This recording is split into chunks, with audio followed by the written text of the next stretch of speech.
Welcome to Animates, a retro anime review comedy podcast. Join our resident anime nerd Mackenzie and anime noob Lindsay as they delve into their VHS vault and review the best and worst of what the 80s and 90s had to offer.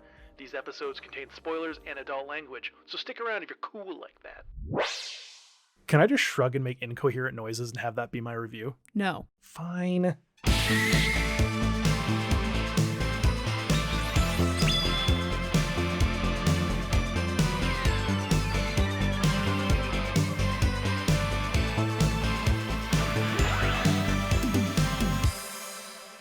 Hello everyone and welcome back to Animates. I am being held here against my will and forced to review this terrible anime we watched this week. But before we get to that, this morning you sent me a TikTok about Digimon. Yep.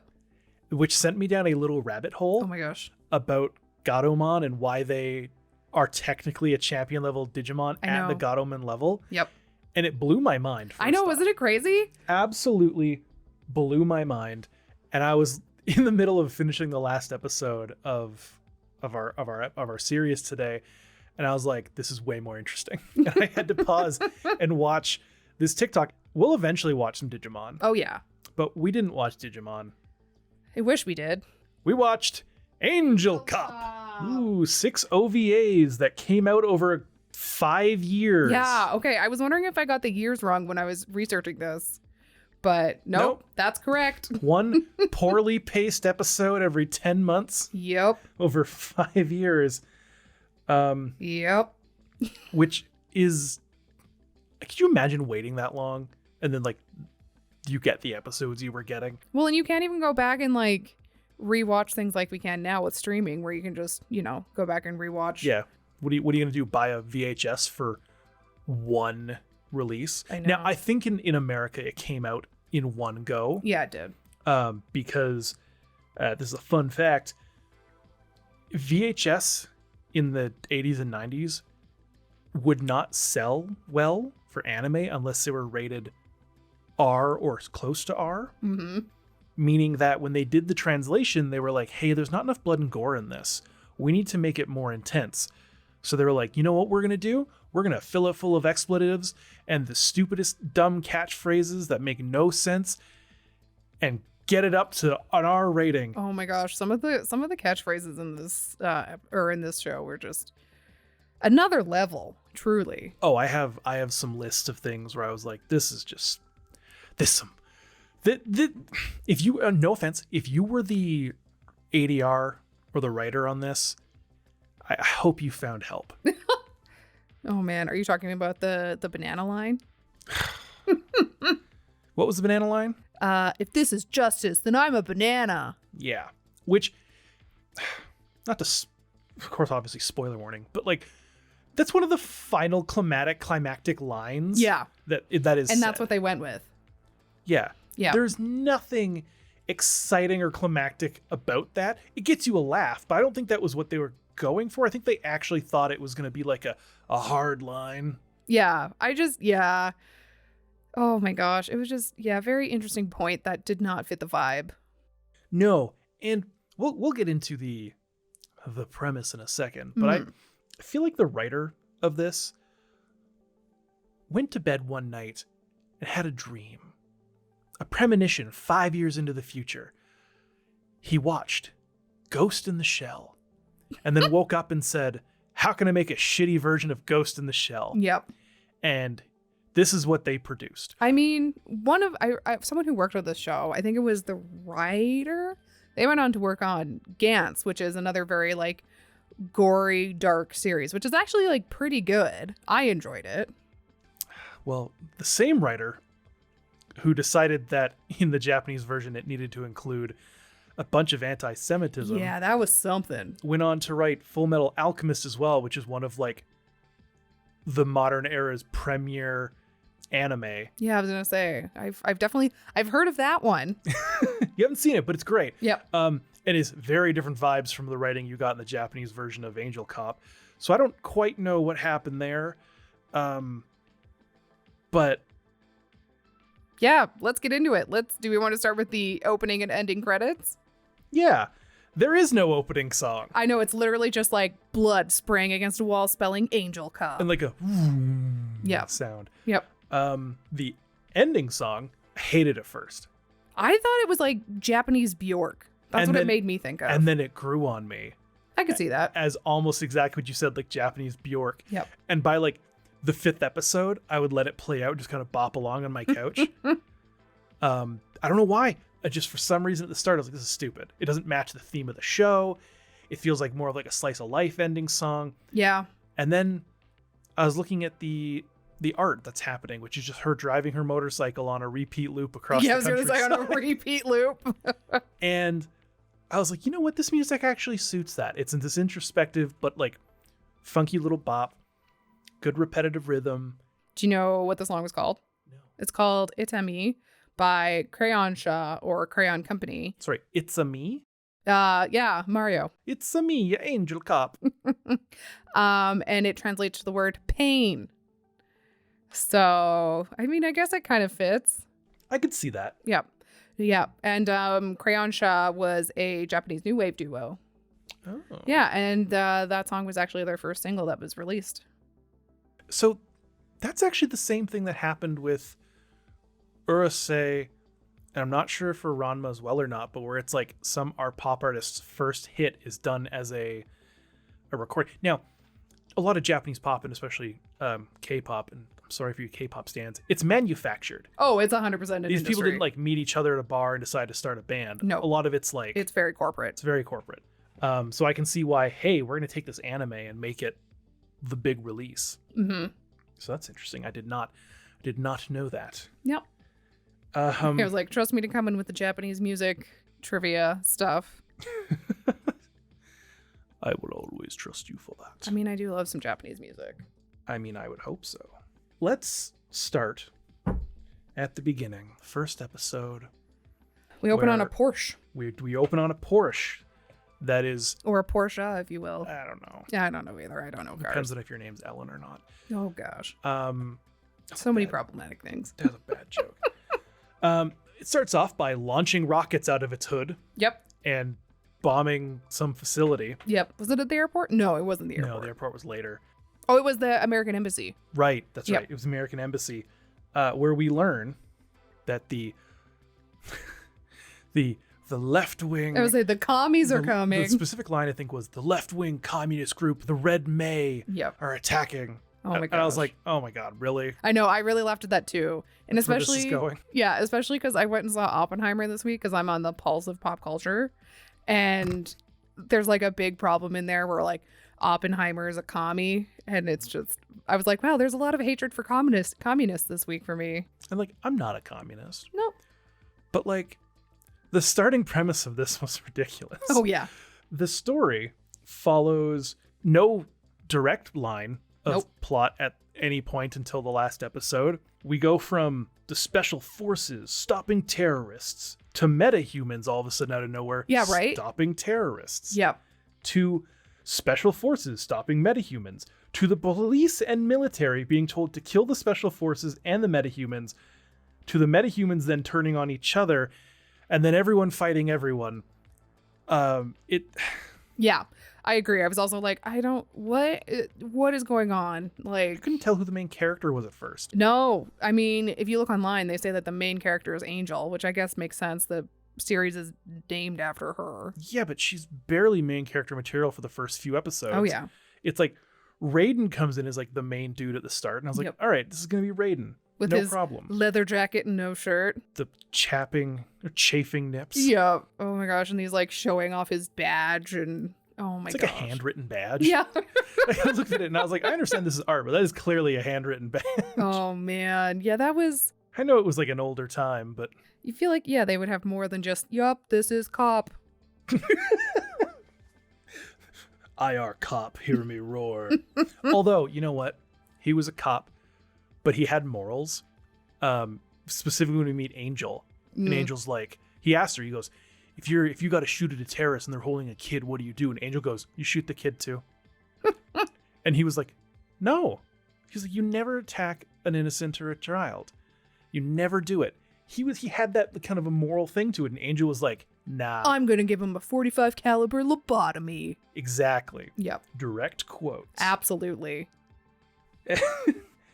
I didn't understand their introduction to the metahumans in like the next episodes.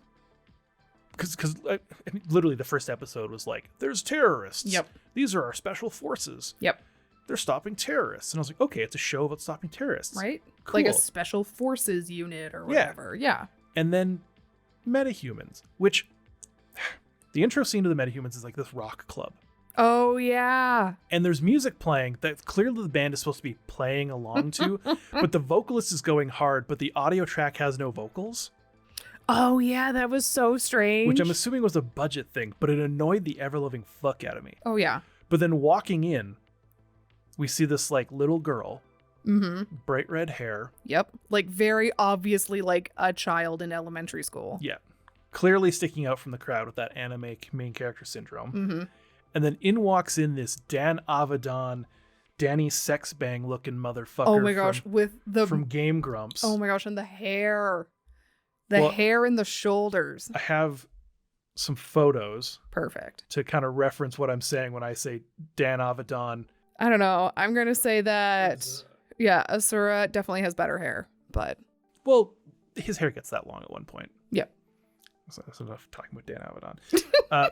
This is now a Dan Avedon podcast. I don't remember. Is Lucifer also in that introduction? Oh, yeah. That's where they go to the back room and she's sitting there connected with her mind to a computer. Yeah. Oh my gosh. That was something. Absorbing in the data. Because apparently they're psychics, but she's also able to mentally hack into tech. Yep. Or fuck your mind, as she says. Just very Aeon Flux. Just very, I don't even know. Just so weird. I was like, I liked her outfit. And I liked like the kind of first initial thing. Yeah. And they started speaking. And I was like, I don't like you anymore. Well, then turns out she's the antagonist. Yeah.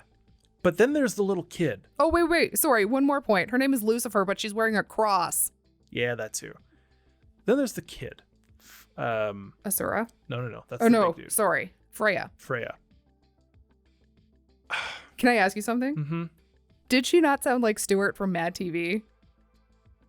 Yeah. She sounds like an adult trying to make a little child's voice. Yeah. Well, no, look out, Asura. Asura. I was like, wow, this is literally, yeah. Yeah. They couldn't get a child to do it. They couldn't even get a good, no offense to your voice actor here, but you did not do a good job at a little child. No, you were very clearly an adult trying to be a child. Like badly. Yes. And it ruined it. Every time she spoke, I wanted to punch my screen because it was so bad. It was kind of insulting as a audience member because you're like, do you really think that we're going to believe that this is a child? No. Yeah. It was weird. It was super stupid. No, man. And like, we get to see their powers in the next episode where she just lights on fire. Yep. It's just like, you know what? Let's just burn everybody up. But she can't control it either. That's the thing, is it's like, if you get close to me, you'll die. Well, then why do you choose a child who's not trained? Yeah. Train your metahumans. Maybe be a little selective in the application process. Yeah. And she's so on fire that they literally suck all the oxygen out with like a CO2 bath. Yep. And she still roasts this dude alive. Yes, and he's like in a suit or something. He's in a, like, I think it was like a 1200 degree super suit, avoiding like heat suit or whatever. Some sort of science fiction suit. Yep. Oh my gosh. And then we learn Azura's power. Ooh. Gosh, now I'm worrying I'm not saying his name right. Asura. Asura. I think it was pronounced Azura. But Asura can teleport. Yep. And has telekinesis. And has telekinesis to move things with his mind. Yep. And like, I like him. I think he's a cool character. I liked his look. I liked his voice actor. His powers are fine. Yep. You know, move stuff and teleport. Yeah. Dig That's it. pretty rad. Put a little shield around yourself. I would love to do that. You and your kitty. He's protective of Freya. It's all good. Yep. And Lucifer can fucking wreck you. And like, I hate the way they trigger warning for some people for some essay here. Oh yeah. It's fine to say I'm going to fuck up your mind. It's another thing to say I'm going to fuck your mind and then follow it up with, I'm going to R-word your mind. Yeah. Which I get, you know, she's trying to be evil, but it's just bad writing. Oh, yeah. It's so overtly aggressive in like a non-enjoyable way. Yeah. It's like it takes you out of the moment because it's just so shocking. Yeah, exactly. And Lucifer, who's apparently supposed to be a good guy, in like one scene is like, nah, we're gonna kill everyone, even the people that are trying to kill the people we want to kill. Yep. Because they're still associated. Just a complete sociopath from the beginning. Yeah. And I was hoping, so I was like, Lucifer. Because there's a comic, The Wicked and the Divine, which has a character, Lucifer, who's pretty cool. And they kind of look similar. Okay. And I was like, oh, they're gonna be like this like cool Lucifer character. No. Yeah. They became the ultimate bad guy of the show, as opposed to like in the last 2 episodes they somehow managed to get rid of all the terrorists, and now it's this now it's just Lucifer. There were so many different plot points, and like there was too many different antagonists, and where the focus of the audience should be, like it just felt very disjointed and weird, and just it didn't flow really. It was like, oh, now we're talking about the terrorists, oh, now we're talking about the metahumans and the psychics and stuff like that. Now it was all just so weird. The main character is Raiden, but now Raiden's dead? ? Oh no! And stolen from the hospital. Obviously, we don't have a body. Yeah, obviously being taken by the guy who had just told the police director, "I can make your guy super." Yep, we're gonna make a cyborg. And then it jumps to now our Angel being our main cop. Yep, but even then, she isn't really likable. No, like I liked her outfit. And like the jean jacket, like the fishnet shirt, and like the leather pants. Yeah. Cool outfit. She rides a motorbike. She's cool. Everybody rides a motorbike in this show. Okay, that's true. That's true. There are no vehicles in Japan. Only motorbikes. And tanks, apparently. Oh, yeah, and tanks. Military vehicles and motorbikes. But then, like, it focuses on Angel being the main character. Okay. Mm-hmm. But it's not until the last episode where Angel gets her, like, new cool outfit that, like, actually makes the Angel cop like the primary focus. Right?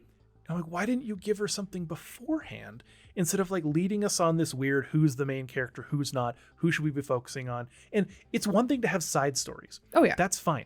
But you can't have side stories in a 2.5 hour thing where sometimes side stories are the full episode and then half of another, and you don't actually get anything character progression wise. Mm-hmm.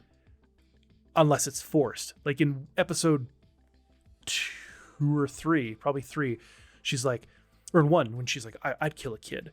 And then 2 episodes later, which in world time has been like 3 days or something. Yep. Is all of a sudden like, I've seen the error of my ways and I've changed my mind. We can't hurt the children in these situations. And it's like, when did you, no one showed us this revelation. Was it when you saw a child light people on fire that you started feeling this way? Like she wasn't even there for that. Oh yeah, she wasn't. That's where we met the rest of the team. Yeah. Who I was more of a fan of than the rest of the characters. Yeah. Because we had, what's his name? Taki, the cop who, we should have more cops like him because he was like, I'm going to tear down this entire institution who's clearly corrupt. Yep. And he's going to put his life on the line. He knows the people in power are causing problems. And he's like, I'm not just going to abide by it. I'll get tortured. I'll get shot at. I am going to fuck you up. And I really liked that about him. Yeah. What about the rest of the crew? I mean, I don't really remember them all. They were all so, like, forgettable. Oh, really? I don't know. Oh, well, I'll spark your memory then. Yeah, I was like, please do. There were so many, and I was like, I don't even remember them. We got Yuji, Hacker Fuse. I just love that name. Hacker? Yep. He was a nice dude. He was a protective meathead. Good with his explosives, protective of Reika, who was the other girl. She was like the adorable one whose code name was Peace, but she had no problem shooting the crap out of people. She gave off Velma energy, but if Velma was the only member of the Scooby Gang that carried a gun. Jeez. Who would be the one in the Scooby Gang to carry the gun? Would it be Velma? Oh, it would absolutely be Velma. I feel like Velma would want to, and then Fred would be like, no. I'm the man. I should be carrying. And then he's going to shoot himself in the foot. Oh, absolutely. And he'll like Velma's gonna try to the put gun. it in the back of his belt or whatever, and he'd shoot his ass off. Exactly. Exactly. Fred couldn't handle the gun. Shaggy couldn't handle the gun. No. Daphne could handle the gun, but isn't going to want to. Mm-hmm. And then Scooby doesn't have thumbs. No. And Velma's just going to be like, all I've got is this gun and there's this thing coming towards us. And so I started blasting. Incredible. Drop her glasses, accidentally shoots and kills Shaggy. But I also feel like she'd be the only one to like research like how to properly hold and shoot a gun. Yeah, absolutely. Absolutely. We also got Kuwata. Oh, wasn't Kuwata the other guy on their team who was dealing with all the torturing people and picking people up? Oh, no. Wait. No. It says Taki's right-hand man. Kuwata appears to be the second in command of the Special Security Agency. He is killed by Lucifer for allowing Tachihara to leave the Special Security building. Oh, right. Yeah. He's, I remember him. Okay, yeah. It's a really good episode right now. Sorry, guys. We both I was like, there's so many people that I just don't care about. So many side characters that get too much screen time. Yep. That it gets a little much. Yep.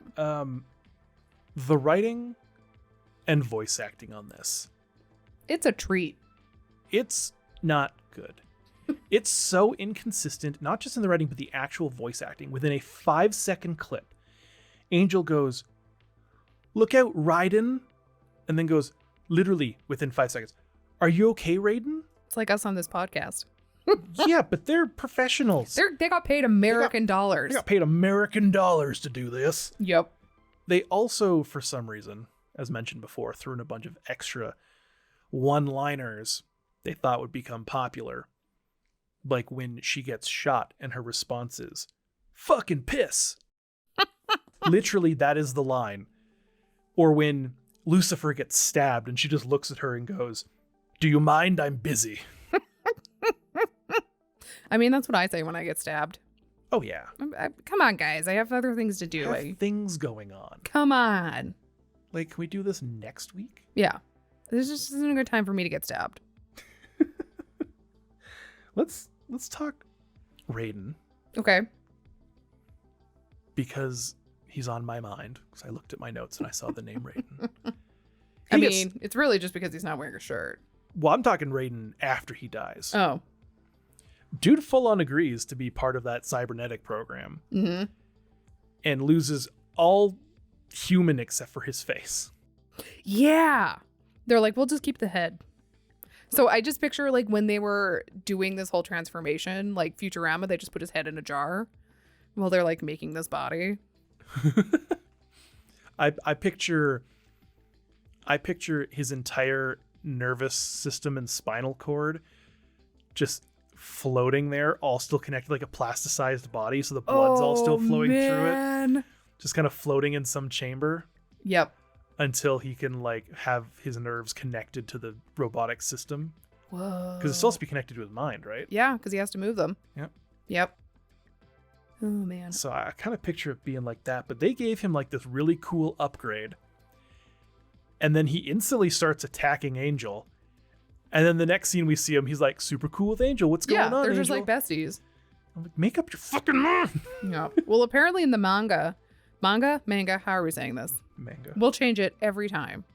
Apparently in the manga, he actually doesn't get the cybernetic upgrades. It's actually Angel who gets the cybernetic upgrades. Which explains Angel Cop. Right? It's like RoboCop. So they decide for some reason in the animated version to just like swap that for whatever reason. Yep. Is there any notes on why? Nope. There's no notes I can find online. If someone wants to let us know why they made that, we would love for you to share it in the Discord. He gets this upgrade instead of her. Mm-hmm. She eventually gets somewhat of a suit, but it's just like an armor suit she puts on. But his suit, I have notes on his suit. Okay. But I'm going to wait till we get that part when we're getting to the story because it's relevant and I'll comment on it then. So I'm going to bring us back to the story for a bit and we'll touch on his suit again in a second. Okay. We're fighting terrorists. We're not fighting terrorists. We're fighting metahumans. We're fighting each other. Yep. Now all these people are dead on the terrorist side. Most of the cops are dead. The government's escaping.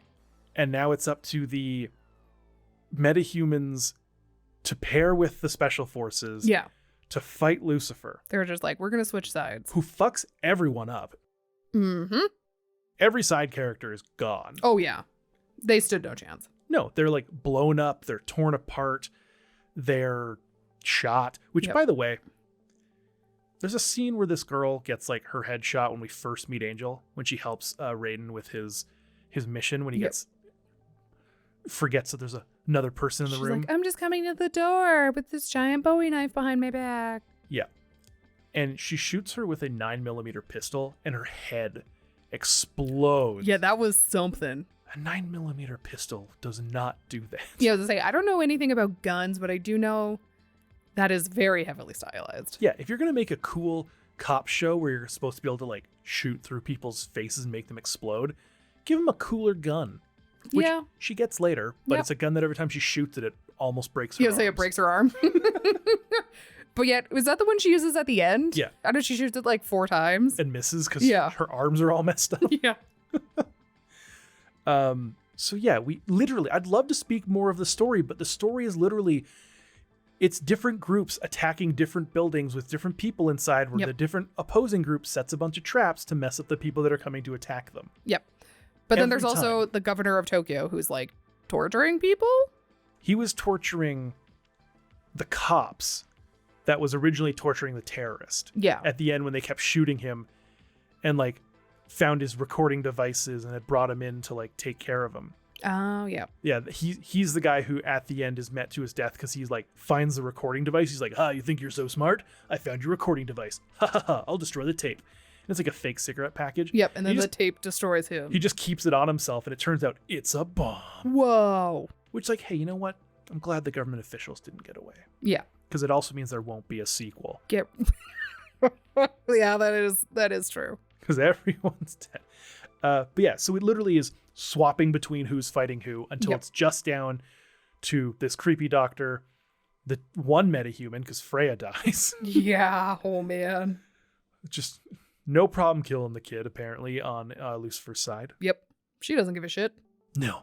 And then they all meet up for their final battle after Lucifer just wipes through everyone by throwing pieces of metal at them for 30 minutes. Oh my gosh. Yeah.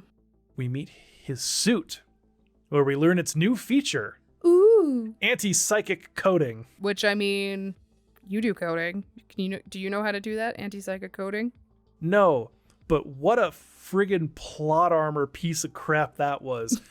If you shoot me you shoot me through my head, I'll explode and my armor will pierce through her with its anti-psychic coating. It feels like a terrible D&D, like, feature class, whatever. Yeah.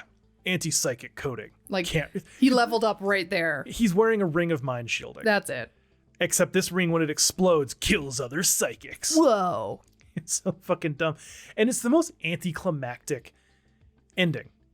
I kind of got bored towards the end. I was like, all right, we're still fighting. 10 minutes of it is him holding her on a wall, yelling, please shoot, and then her going, my arm is so bad, I can't shoot. These guys are elusive. But they're not even moving. No, they aren't. It'd be different if she was like trying to shoot and they're like fighting all over the place, causing destruction. But it's like 10 minutes of him holding her on a wall going, please shoot her. I know. And you're just like, how? Shoot her. Like, they're not. What are you doing, Angel? Come on. Yeah. And of course, she finally gets the shot off. But not before saying, if this is justice, then I'm a banana. Yeah. Again, worst quote. So terrible. So stupid. And then shoots him and he explodes. Yep. And I guess Lucifer dies. Yep. And Azura goes on with his life. And the government agents blow up in the sky. And the only people left alive are Angel and the old man who makes cybernetic people. Yep. And that's it. Yep. I'd love to give you guys more plot, in-depth, description and analysis, but there's not anything to speak on. No. It was something. Oof. I know that I was like, let's do this one, but holy moly, this was boring. The point of this show is to review the good and the bad. Yes. A lot of people reviewed this as so bad it's good. Mm-hmm. And while I wasn't like, this is the worst thing I've ever seen, it's not good. Mm-hmm. it's not something I'd ever rewatch. Yeah, no, I definitely wouldn't rewatch this. I was really stoked because I liked this sort of sci-fi, gory, whatever. I was like, it had a lot of cool potential. It just had any like direction. No substance. Yeah. It fell short in too many areas for me to consider it like a good, like a decent anime. Yeah. I would like each of us to talk about what we would have done if we made it to make it good. I'll start because I've got notes for this and I'm kind of springing this on you. Great. I was like, wow, this wasn't in our note template. So my personal idea to make this better is turn it into a single 80-minute movie. Okay? Oh, yeah. We need to get Angel into her special armor within the first 25 minutes. Okay. We need less talking and more action because there was a ton of dialogue that went on for 5, 10, sometimes longer minutes of people just sitting in a room talking. Yep. Cut a lot of that dialogue or put it in during the action. Like they're talking on inner ear microphone or headpieces. Yeah. Oh my gosh. They're talking on earpieces. So we can just have that audio go back and forth. Yeah.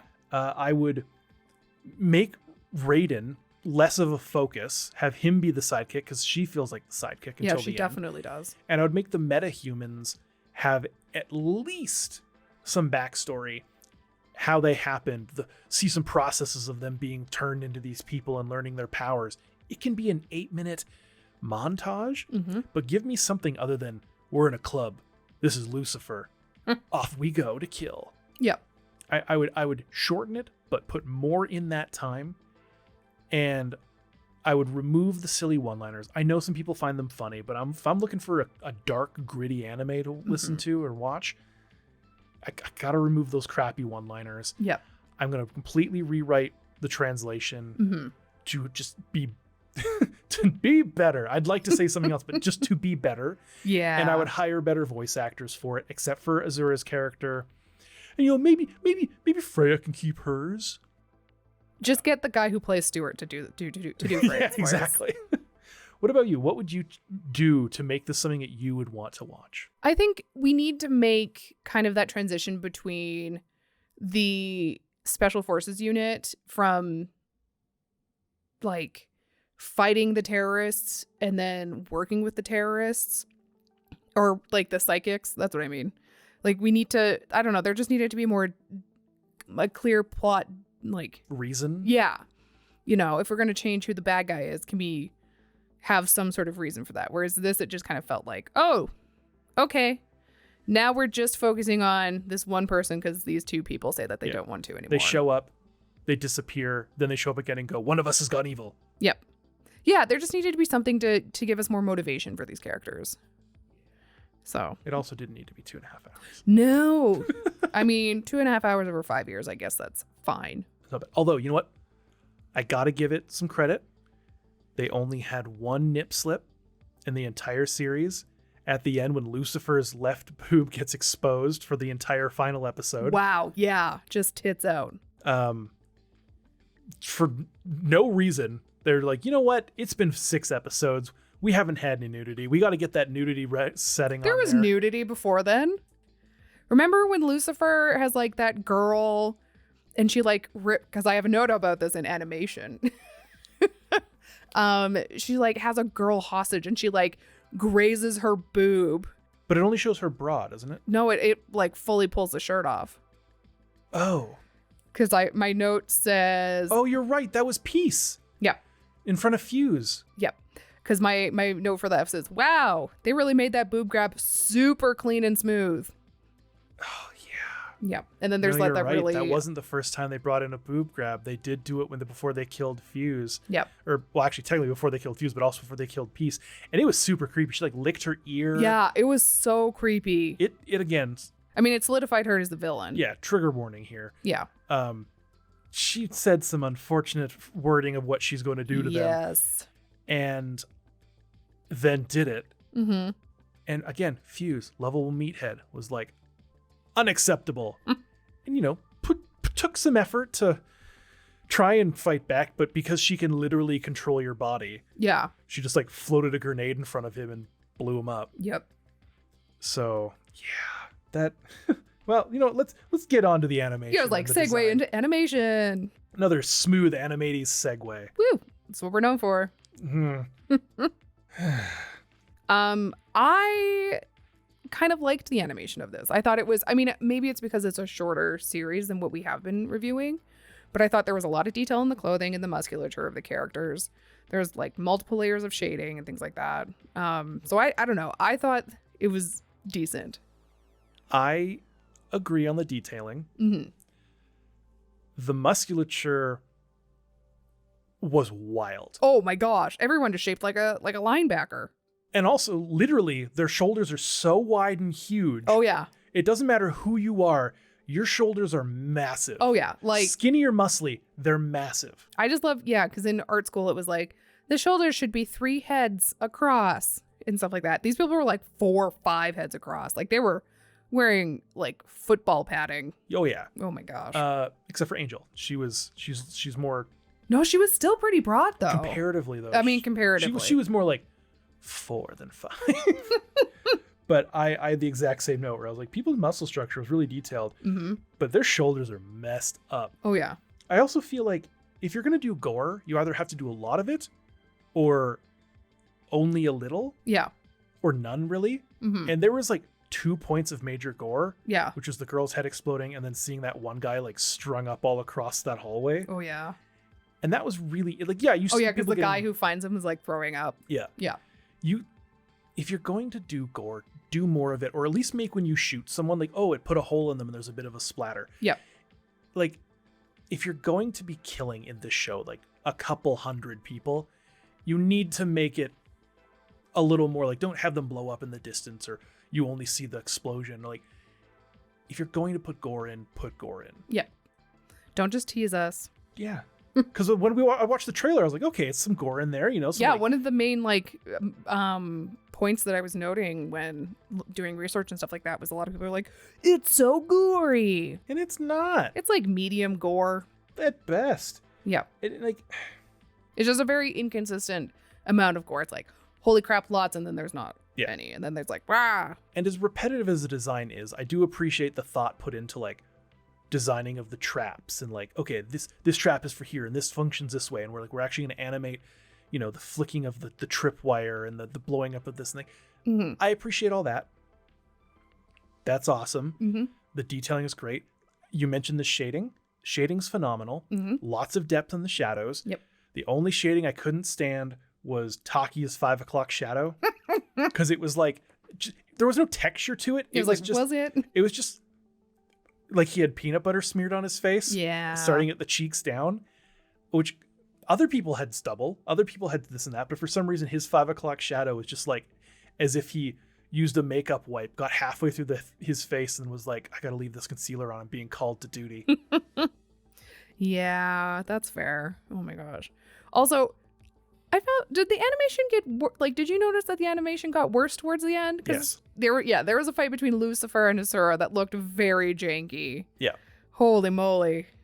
And I feel like when you have a series that goes on for so many years in such a short burst, Yep. you get to a point where it's not as popular, but you got to finish the story because Yep. it's a contract or whatever, but your budget is getting cut. Mm-hmm. And I could see that because like there was less action. Mm-hmm. There was less explosion. There was less detail. Yeah. There was less proportion. Like it felt disconnected from the world. Like I don't know if it was like a intentional thing to make Lucifer just look more out of shape, like not as in terms of like physicality, but I just mean like in how she was physically drawn. Mm-hmm. She seemed so More otherworldly. yeah, she didn't look human towards the end. And I don't know if that was like an intentional thing or not, but it looked very like it was just a step down in quality. Yeah. I think it was intentional to make her look different, but they did it poorly. Yes. Like if she's going to be like, she stole power from the generator in the basement to heal herself. Mm-hmm. If she's going to have a psychic transformation, make it cool. Yeah. Not just like, I can still do the same thing where my fingers seamlessly slink they into just- your body Ooh. and I sap your power, because apparently Lucifer has a million different abilities. Yep. So she's the big bad. Yeah, and even like the settings were nice. Mm-hmm. As much as they repeated pretty much the same setting. Building complex. Mm-hmm. Medical facility. Building complex. Parkade. Building complex. Road. And then isn't there like docks at one point? For like a brief moment. Yep.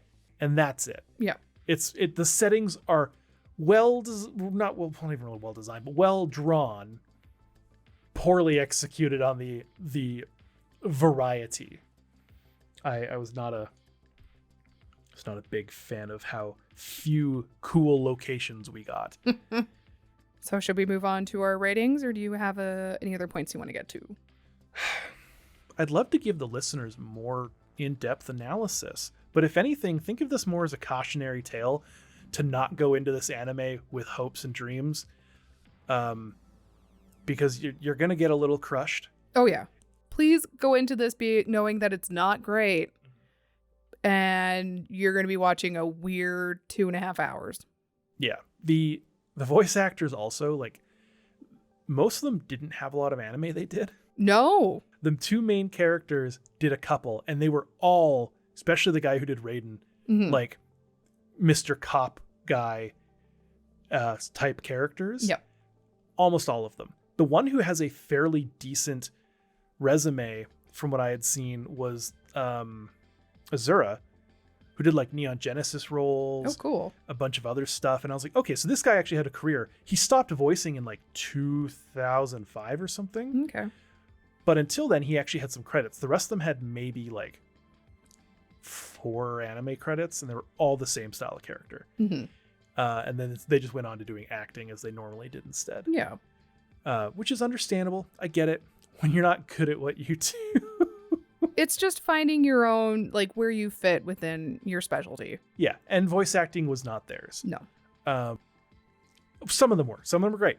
Some of them were terrible. So not all of you. I'll leave it up to you to decide based on our review who we're talking about. Freya. Oh, no. Sorry.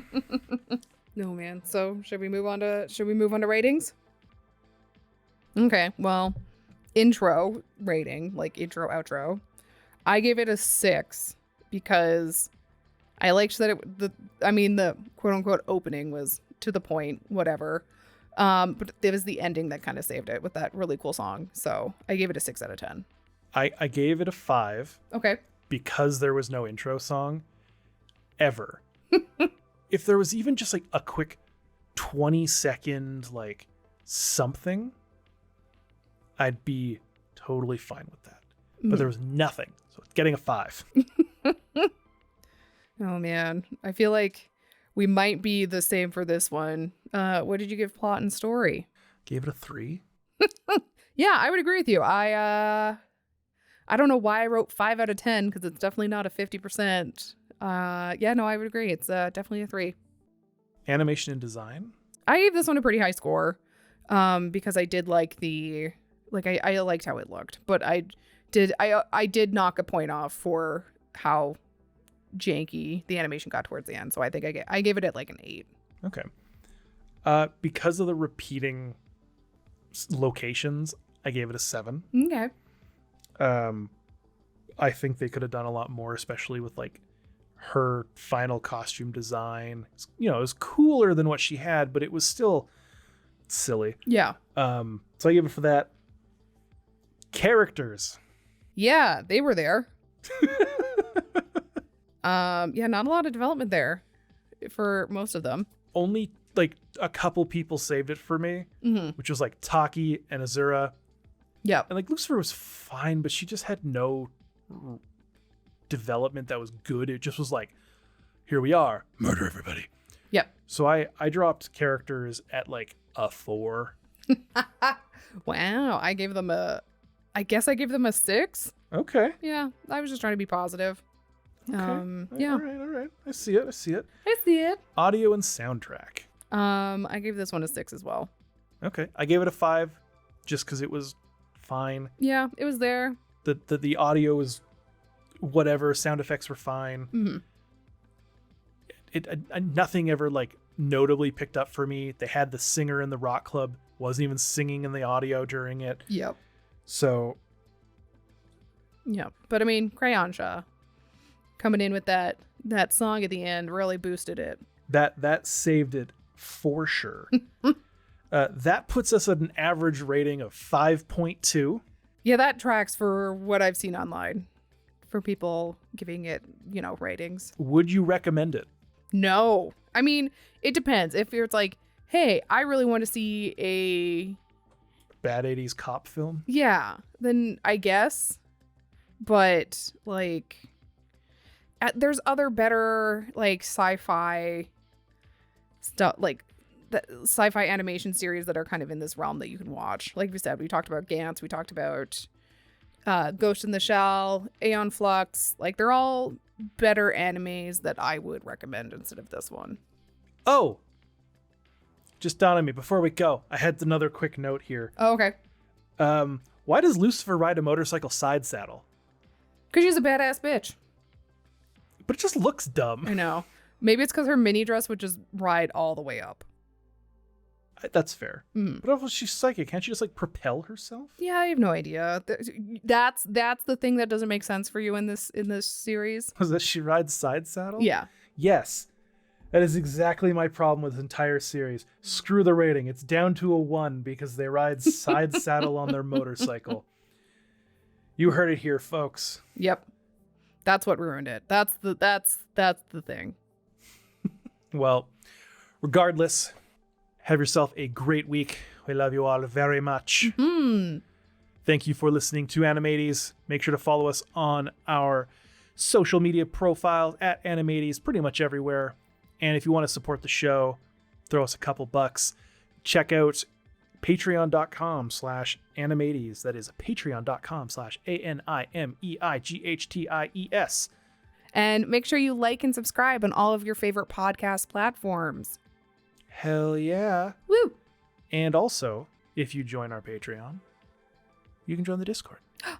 Oh my chat about gosh. stuff. It's really great. We're on there. We're chatting away. We post pictures of things that we reference in the show. So that you can actually understand what we're talking about. Mm-hmm. So every time an episode will launch, you'll get a little packet of, look at this BS. Here's this guy's hair. Yeah, exactly. This Dan Avedon looking motherfucker.